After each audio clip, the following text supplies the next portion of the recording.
संयुक्त रूप से माननीय मुख्यमंत्री जी को माला से स्वागत किया जा रहा है। अब भागलपुर के हमारे जदयू अध्यक्ष श्री पंचम श्रीवास्तव जी अंग वस्त्र देकर माननीय मुख्यमंत्री जी और अपने नेतागणों का स्वागत करेंगे।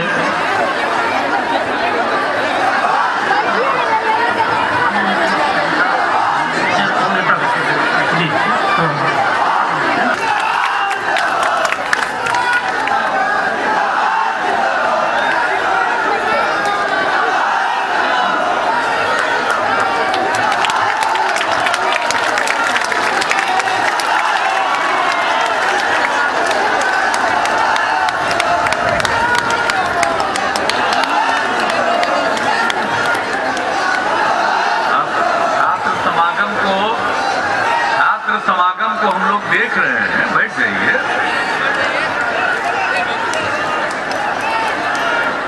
इस संकल्प रैली के अध्यक्ष और प्रदेश जनता दल यू के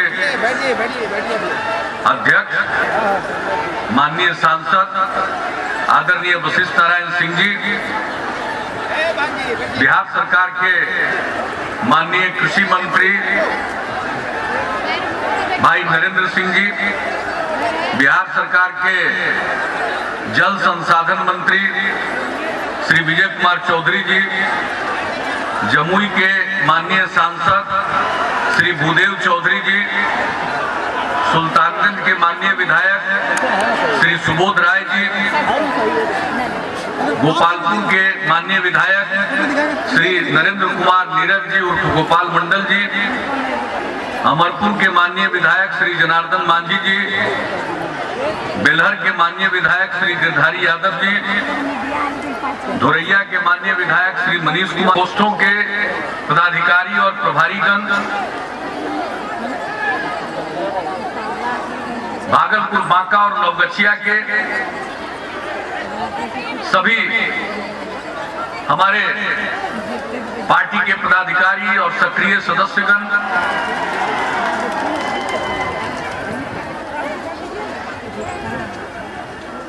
इस रैली में उत्साह के साथ भाग ले रहे हमारे छात्र समागम के सभी छात्रगण, पूरा खुश है। प्रिंट एवं इलेक्ट्रॉनिक मीडिया के यहाँ उपस्थित प्रतिनिधिगण, छायाकार बंधुओं और इस संकल्प रैली में भाग ले रहे साथियों, बहनों और भाइयों,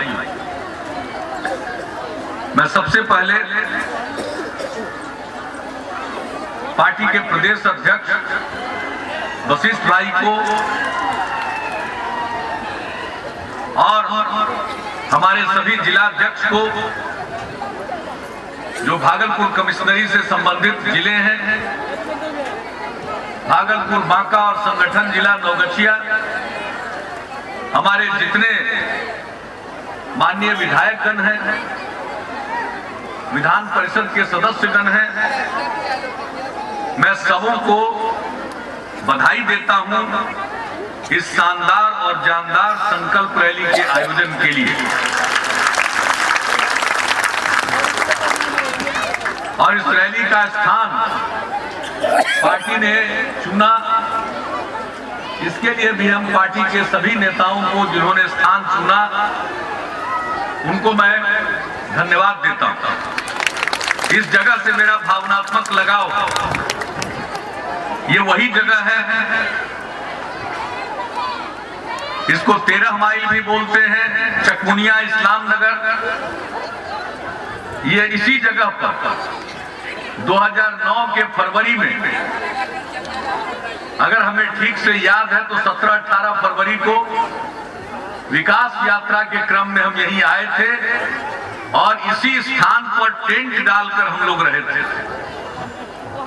तो जहां टेंट डालकर रह लिए, तो जो बगल के गांव हैं वह गांव मेरा भी गांव हो गया। ये हमने उसी दिन यहां कहा था। तो इस स्थान से एक भावनात्मक लगाव हो गया।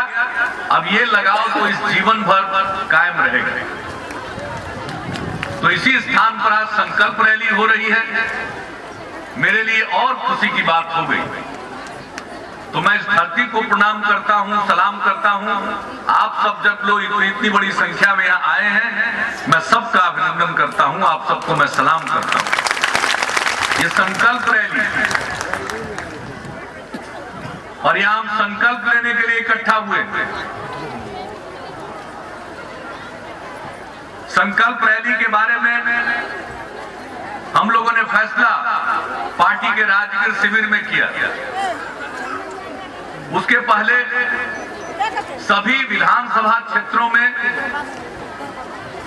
पार्टी ने सम्मेलन का आयोजन किया, फिर जिलों में सम्मेलन का आयोजन हुआ और उसके बाद 9 कमिश्नरी है, 3 कमिश्नरी में 2 स्थान पर और बाकी कमिश्नरी में 1 स्थान पर कुल 12 संकल्प रैली का निर्णय किया गया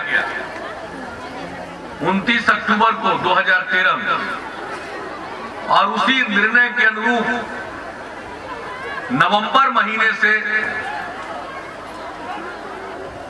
दिसंबर महीने से रैलियों का आयोजन शुरू हो गया। पहली रैली चंपारण में हुई और चंपारण से रैली की शुरुआत करके पूर्णिया, मुजफ्फरपुर, दरभंगा, गया, मोहनिया 6 जगहों पर संकल्प रैली हो चुकी। आज ये 7वीं जगह पर है और आज के बाद 5 और स्थानों पर रैलियां, संकल्प रैलियां होंगी। और हम सब इस संकल्प रैली में संकल्प लेने के लिए इकट्ठा हुए। आप सब जानते हैं किन हालातों में हमें निर्णय लेना पड़ा राष्ट्रीय जनतांत्रिक गठबंधन से अलग होने का। ये भारतीय जनता पार्टी के लोग हम पर अनाप शनाप आरोप लगाते हैं। कल तक साथ थे, गुणगान करते अघाते नहीं थे और आज अलग हैं तो हर प्रकार का तोहमत और आरोप हम पर लगाते हैं। लेकिन जब भारतीय जनता पार्टी के साथ हमारा संबंध बना था, उसी समय कुछ चीजें तय थी। 17 साल पहले जब हम लोगों के बीच में समझौता हुआ और 1996 में लोकसभा का चुनाव साथ लड़ने का फैसला हुआ, हम लोगों ने उसी समय तय करा दिया था कि न हम विवादित व्यक्ति को आगे करेंगे, न विवादित मुद्दों पर जोर डालेंगे, उसे दरकिनार करके रखेंगे। यह उसी समय तय था। 13 दिन की सरकार अटल जी की बनी थी, उसमें हम लोग शामिल नहीं हुए थे, लेकिन 98 की सरकार में शामिल हुए और हमारे बुनियादी शर्तों को कबूल किया गया। और 1999 में जब राष्ट्रीय जनतांत्रिक गठबंधन बना, उसने देश के लिए एक एजेंडा तय किया, कार्यक्रम तय किया। उसमें विवादित मुद्दों को अलग रखा गया। बात तय हो गई थी कि धारा 370 को हटाने की बात नहीं होगी संविधान से, जो जम्मू कश्मीर प्रांत को विशेष स्थान देता है।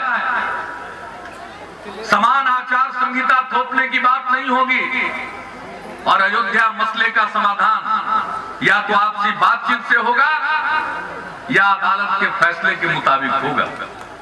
इन मुद्दों को अलग रखा गया और तब गठबंधन की सरकार चली, मिलीजुली सरकार चली।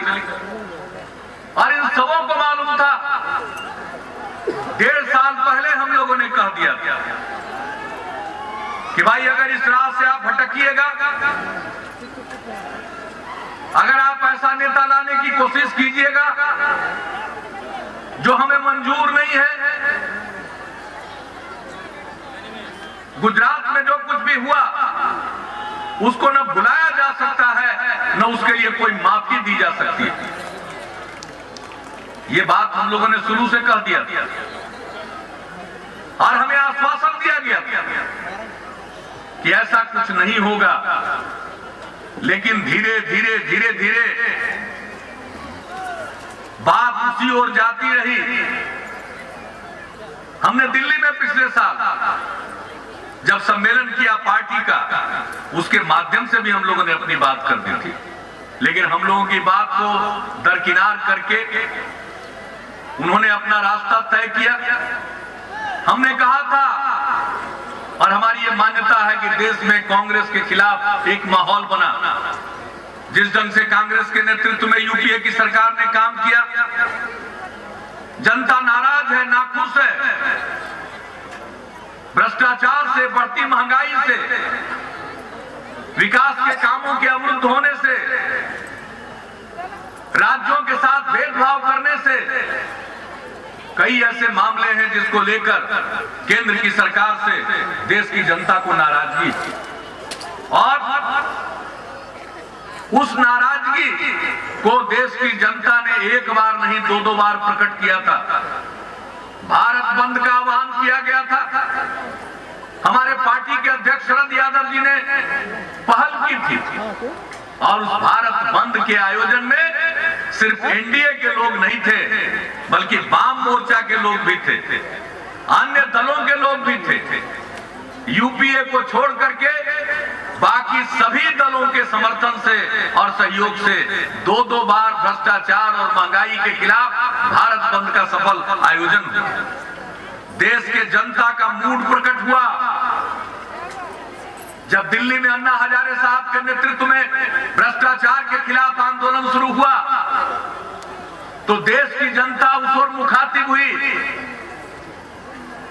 बहुत बड़ा जन समर्थन उनको प्राप्त हुआ, तो देश का मूड साफ दिख रहा था, लोगों का मिजाज बना हुआ था। हम लोगों ने कहा कि ये लोगों का मिजाज बना हुआ है, तो ऐसा कुछ काम करना चाहिए कि ये जो एकता का वातावरण बना है देश में, इसको तोड़ा न जाए। लेकिन भारतीय जनता पार्टी के मन में लालच आ गया कि जनता कांग्रेस के खिलाफ हो गई, अब सबको एक करने की क्या जरूरत है, हम अकेले बाजी मार लेंगे। और यही चक्कर है कि उन्होंने अपनी बात थोपना शुरू की, और जब बात थोपना शुरू किया तो हम लोगों ने पहले से बता रखा था, और उनके ऊपर के स्तर से हम सब लोगों को विश्वास दिलाया गया था कि ऐसा कुछ नहीं किया जाएगा, लेकिन वही किया गया। विश्वासघात हमने नहीं किया है, विश्वासघात बीजेपी ने जनता दल यू के साथ किया और देश के साथ किया। जो देश का मन और मिजाज बना हुआ था उसको खंडित किया। हम सब अलग हुए, हम तो आराम से सरकार में थे, लेकिन हमने उसकी परवाह नहीं की। सिद्धांत से हम समझौता नहीं कर सकते थे। हमने शुरू में ही कहा कि देश का प्रधानमंत्री ऐसा होना चाहिए जो समाज के सभी तबके के लोगों को साथ लेकर चले। हिंदू, मुसलमान, किसी भी धर्म मजहब को मानने वाले लोग हैं, सबको साथ लेकर चले। ऐसा व्यक्ति होना चाहिए जिसका धर्म निरपेक्षता में अटूट विश्वास हो। ऐसा व्यक्ति बनना चाहिए जो पिछड़े इलाकों की चिंता करे, समाज के पिछड़े समूहों की चिंता करे,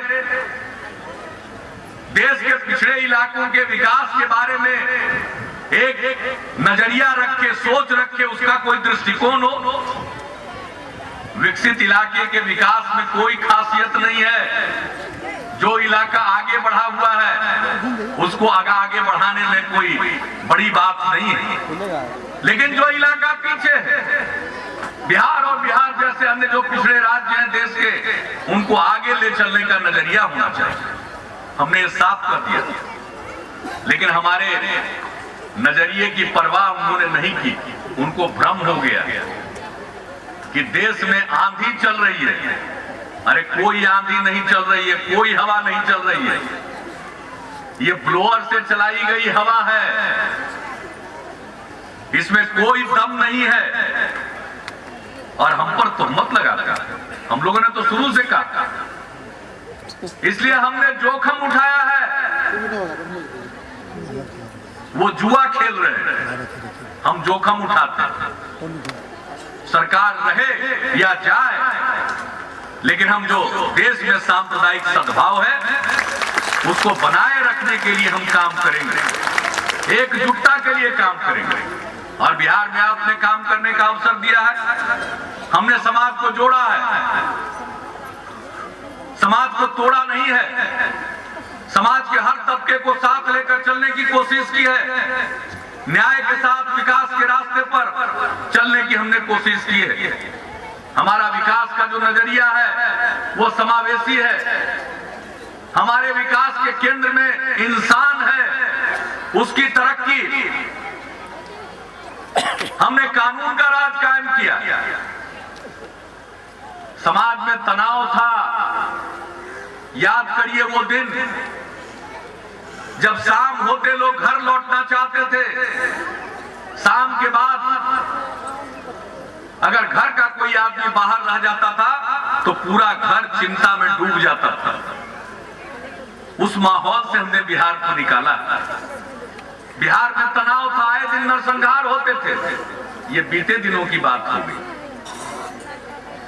तो हमने बिहार में काम करके दिखाया है, शिक्षा के लिए काम किया, सड़क पुल पुलिया का जाल बिछाया और अब बिजली के लिए भी काम कर रहे हैं। और हमने संकल्प ले रखा था हम बिजली की स्थिति नहीं सुधारेंगे तो 2015 के विधानसभा के चुनाव में वोट मांगने के लिए हम नहीं जाएंगे। हम संकल्प लेकर उस पर अडिग रहने वाले व्यक्ति हैं। आपका आशीर्वाद मिला, समाज के हर तबके का आशीर्वाद मिला। बिहार के लोग बाहर जाते थे, बेइज्जत होते थे, लोग अपमानित करते थे, लोग छिपाते थे अपनी पहचान, लोगों को संकोच होता था कि जान जाएंगे बिहार के हैं तो कुछ फप्ती कसेंगे, मजाक करेंगे। लेकिन इतने दिनों में बिहार की हालत इस प्रकार सुधरे कि आज बिहार का आदमी बिहार के बाहर जाता है तो कोई फप्ती नहीं कसता है, कोई मजाक नहीं उड़ाता है। और आज हमारा कोई भी बिहारी भाई बहन बिहार के बाहर जाता है अपनी पहचान छिपाता नहीं है, शान से कहता है हम बिहार के रहने वाले। ये परिवर्तन नहीं तो और क्या है।